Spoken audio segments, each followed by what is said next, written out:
زینب سے یہ کہہ دو کہ وہ دل کھول کے روئے، ارے شبیر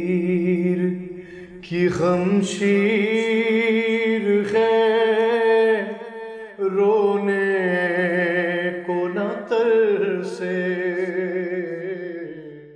اعوذ باللہ من الشیطان اللعین الرجیم، بسم اللہ الرحمن الرحیم۔ لبیک یا حسین، لبیک یا زینب۔ قائم ٹی وی کراچی اسٹوڈیو سے ایام اضحیٰ کی ہماری خصوصی ٹرانسمیشن آپ تمام لوگ جتنے ہمیں دیکھ رہے ہیں، سن رہے ہیں،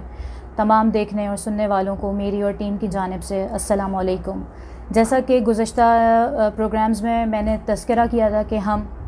جناب زینب سلام اللہ علیہا کے حوالے سے گفتگو کر رہے ہیں اور آگے بھی ہم اسی حوالے سے بات کریں گے۔ تو جیسا خواتین و حضرات، ایام اضحیٰ کا آغاز ہوتے ہی ہم عصر عاشور تک ہونے والی شہادتوں کا تذکرہ کرتے ہیں، لیکن جو کرب و مصائب اور جو مشکلات جناب زینب سلام اللہ علیہا پہ بعد از کربلا گزریں، آج ہم اس کے بارے میں بات کریں گے۔ اور میں ایک بار پھر بتاتی چلوں کہ آج ہمارے پروگرام میں موجود ہیں بہت ہی قابل احترام شخصیت محترمہ شیلا عباس صاحبہ، السلام علیکم۔ وعلیکم السلام۔ جی محترمہ شیلا عباس صاحبہ، جس طرح کہ میں نے ابھی کچھ دیر قبل ذکر کیا تھا کہ ہم جناب زینب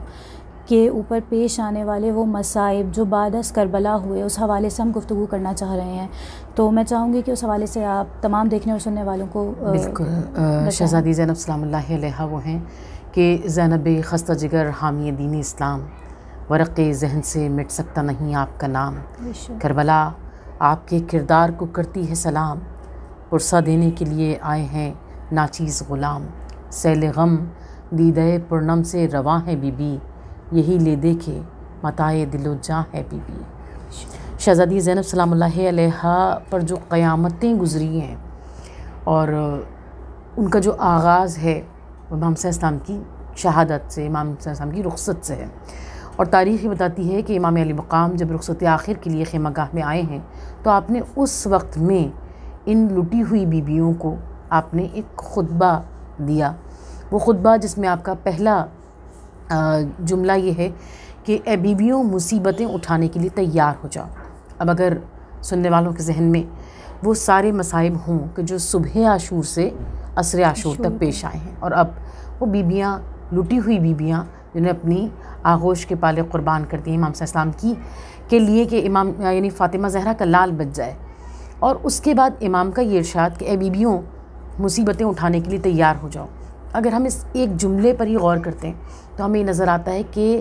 گویا امام انہیں آنے والے وقت کے لیے تیار کر رہے ہیں، اور یہ بتا رہے ہیں کہ تم نے اب تک جو مصائب دیکھے ہیں وہ اور تھے، مگر اب جو مصائب دیکھو گی وہ اور ہوں گے، اور وہ قیامت خیز مصائب ان کے لیے شہزادیوں کو نہ صرف تیار کر رہے ہیں بلکہ آپ نے ارشاد فرمایا کہ دیکھو تمہاری زبانوں سے کوئی جملہ ایسا نہ نکلے جو تمہارے مرتبے میں کمی کا باعث ہو، یعنی آپ یہ بتا رہے ہیں کہ تم رسول خدا کی بہو بیٹیاں ہوں، اور جو حق کے پرستار ہوتے ہیں، جو حق کے بچانے والے ہوتے ہیں، حق پر اپنی جان نثار کرنے والے ہوتے ہیں، ان کا کردار کیا ہوتا ہے، ان کا عمل کیا ہوتا ہے، تو آپ ان کے ذہنوں کو تیار کر رہے ہیں۔ پھر آپ یہ بھی ارشاد فرما رہے ہیں کہ خدا تمہارا حامی و ناصر رہے گا، یعنی کتنی بڑی تقویت امام علی مقام ان کے دلوں کو پیش کر رہے ہیں کہ کتنے ہی کربناک مصائب کیوں نہ ہو لیکن اپنے آپ کو تنہا نہ سمجھنا، خدا تمہارا حامی و مددگار ہوگا۔ بے شک بے شک، بہت خوبصورت آپ نے جواب دیا محترمہ شیلا عباس صاحبہ۔ میں اب اپنے اگلے سوال کی جانب بڑھوں گی۔ تمام اسیری میں شہزادی شریکت الحسین کس طرح بنی ہوئی نظر آئیں؟ دیکھیے، جب آپ کربلا کے مصائب کو دیکھتے ہیں تو یہ نظر آتا ہے کہ امام حسین السلام کا جو عزم ہے، جو امام حسین السلام کی طاقت ہے، وہ اگر ہے تو کربلا امام حسین السلام کی شہادت پہ وہ ختم ہو جانا چاہیے تھا، لیکن امام نے شہزادی زینب سلام اللہ علیہا کو شریکت الحسین بنا کر اور زمانے کو یہ بتا کر اپنی قیادت بی بی کو سونپ کر گویا بتا دیا کہ اب وہ عزم مسلسل زینب کے پاس ہے، اور شہزادی زینب سلام اللہ علیہا نے اسی طرح یعنی اس عزم کا مظاہرہ کیا 11 محرم کی صبح کے لیے۔ تاریخ نے لکھا کہ عمر سعد نے اپنی فوج کے قتل ہو جانے والوں کی صبح نماز جنازہ پڑھی اور رسول خدا کے جگر گوشوں کے سربریدہ لاشیں اسی طرح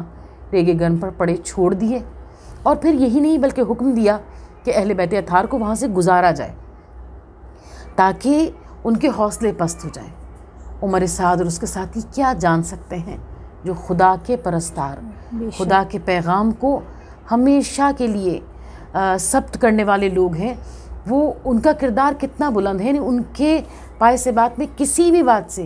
کوئی لرزش نہیں آتی۔ بے شک بے شک۔ اس قافلے کو وہاں سے گزارا گیا تو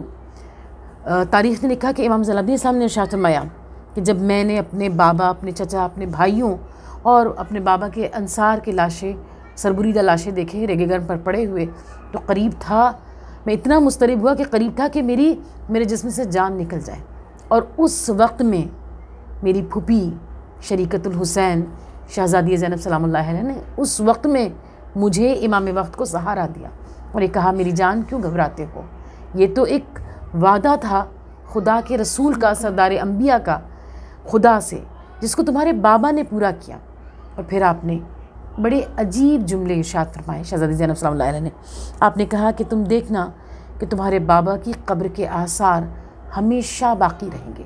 اور کفر کے سرغنے اس کو مٹانے کی جتنی بھی کوشش کر لیں لیکن یہ آثار ہمیشہ باقی رہیں گے۔ قرآن کریم میں ارشاد ہے پروردگار دو عالم کا کہ جو مجھ پر جیسا یقین کرتا ہے میں اس کے یقین کا ویسا ہی بدلہ عطا کرتا ہوں۔ دیکھیے شہزادی زینب نے اس وقت میں جب آپ کو اسیر بنا کر لے کر جایا جا رہا تھا، اس وقت میں آپ نے امام وقت کے دل کو یہ کہہ کر تسلی دی کہ میرے لال گھبراؤ نہیں، ایک دن وہ ہوگا کہ تمہارے بابا کی قبر کے آثار یہاں ہمیشہ کے لیے موجود رہیں گے اور ان کو کوئی نہیں مٹا سکے گا۔ اور جیسا شہزادی نے یقین کیا خدا نے اس کا ویسا ہی انعام عطا کیا۔ آج جب ہم آقا امام حسین اسلام کے روضہ پر نور کو دیکھتے ہیں اور وہاں کروڑوں کے مجمع کو دیکھتے ہیں اور سب کی ایک صدا ہوتی ہے لبیک یا حسین، لبیک یا حسین، تو یہ معلوم ہوتا ہے کہ شہزادی نے خدا کی ذات پر ہمیں یقین کرنا سکھایا۔ ایک مختصر سے وقفے کا وقت ہے اور وقفے کے بعد ہم پھر حاضر ہوں گے۔ شبیر کی خمشیر ہے رونے کو نہ ترسے،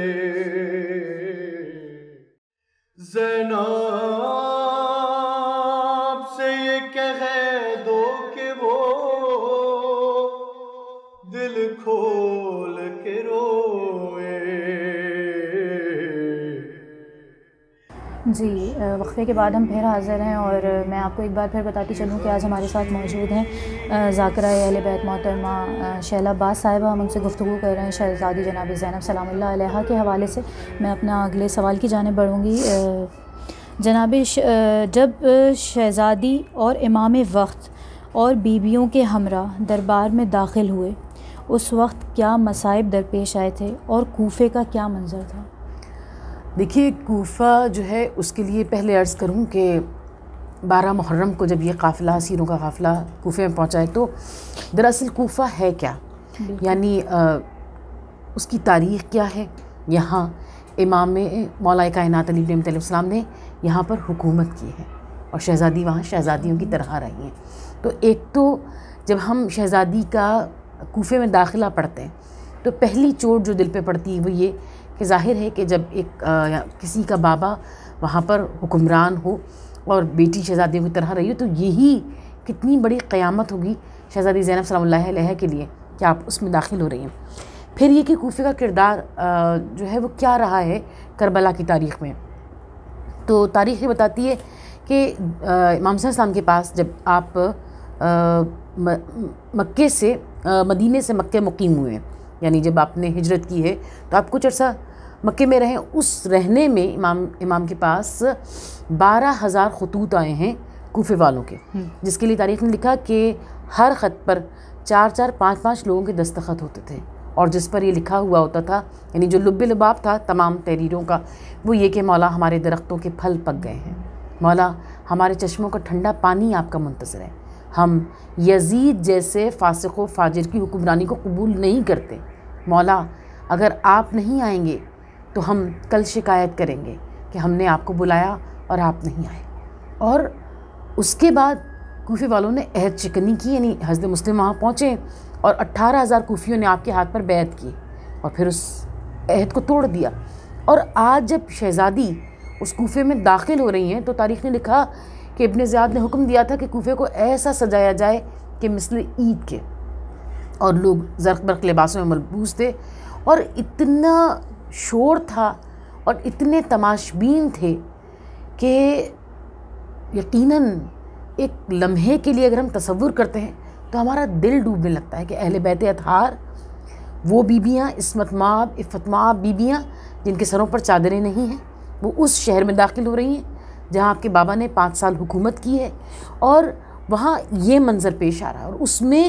لوگوں نے اہل بیت کے بچوں کے دیکھ کے، ان کی اسیری کو دیکھ کر اپنے بچوں پر سے روٹی اور خرما صدقہ کر کے پھینکے ہیں. اور شہزادی زینب و شہزادی ام کلثوم نے جواباً ان لوگوں سے کہا ہے کہ اے لوگوں، ہم پر صدقہ حرام ہے. اور یہ الفاظ وہ تھے کہ جنہوں نے لوگوں کو سوچنے پر مجبور کیا کہ یہ کون لوگ ہیں کہ جن پہ صدقہ حرام ہے. شہزادی نے جو خطبہ دیا اس کے کچھ سطر پیش کریں اور کوفے والوں پر اس کا کیا اثر ہوا؟ جب شہزادی زینب سلام اللہ علیہا کوفے میں داخل ہوئی ہیں تو تمام تاریخوں نے لکھا کہ ایک شور و غل کی فضا تھی، لوگ زربق لباسوں میں ملبوس تھے، یعنی لوگ اہل بیت اطہار کا، ان بیبیوں کا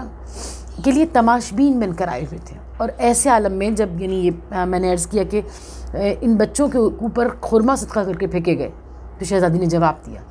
کہ لوگوں، ہم پر صدقہ حرام ہے. اور پھر اس کے بعد عورتوں نے سوال کیا کہ تم کون لوگ ہو؟ تو شہزادی زینب سلام اللہ علیہا نے خطبہ پیش کیا، اور اس خطبے سے پہلے تاریخ نے لکھا کہ آپ نے کیونکہ بہت شور تھا اس وقت میں تو آپ نے خاموش ہو جانے کے لیے حکم دیا. اور شہزادی زینب سلام اللہ علیہا جو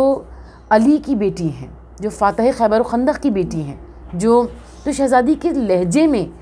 جلال مولائے کائنات موجود تھا. آپ نے کہا خاموش، تو تاریخ نے لکھا کہ اونٹوں کے گلے میں پڑی ہوئی گھنٹیاں بھی خاموش ہوئیں. اور تب شہزادی نے اپنے خطبے کا آغاز کیا، جس میں شہزادی زینب سلام اللہ علیہا نے یعنی آغاز یہاں سے کیا کہ حمد و ثنا اللہ رب العزت کے لیے اور درود و سلام ہو میرے بابا محمد مصطفیٰ صلی اللہ علیہ وآلہ وسلم پر. یعنی یہ پہلا جملہ ہی لوگوں کے سوئے ہوئے ضمیروں کو جھنجھوڑنے کے لیے کافی تھا کہ آپ نے ارشاد فرمایا کہ خدا کا سلام ہو، درود ہو میرے بابا محمد مصطفیٰ صلی اللہ علیہ وسلم پر اور ان کی آل پر. تو آپ نے یعنی آپ کا ایک مختصر سا جملہ ہی لوگوں کے ذہنوں کو جھنجھوڑنے کے لیے کافی ہے. اے کوفے والوں، رو رہے ہو؟ یعنی جب بیوی نے تعارف پیش کیا تو لوگ رونے لگے، تو آپ نے فرمایا کہ تم رو رہے ہو، روتے رہو، تمہارے آنسو کبھی خشک نہ ہوں، اس لیے کہ تم نے خدا اور خدا کے جانثانوں کے ساتھ تم نے امام وقت کے ساتھ تم نے بدعہدی کی ہے. اور امام کے ساتھ بدعہدی کو یا رسول خدا کے ساتھ بدعہدی، تو آپ نے فرمایا کہ تم نے عہد شکنی کی ہے. پھر آپ نے قرآن پاک کی سورہ نحل کی 92ویں آیت کی تلاوت فرمائی. آپ نے کہا کہ تم نے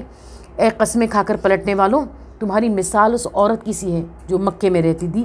جو پاگل تھی اور جو سارا دن اون کاٹتی تھی اور اس کے بعد اسے شام کو ٹکڑے ٹکڑے کر دیتی تھی. تو آپ نے فرمایا کہ تمہاری مثال اس عورت کی سی ہے.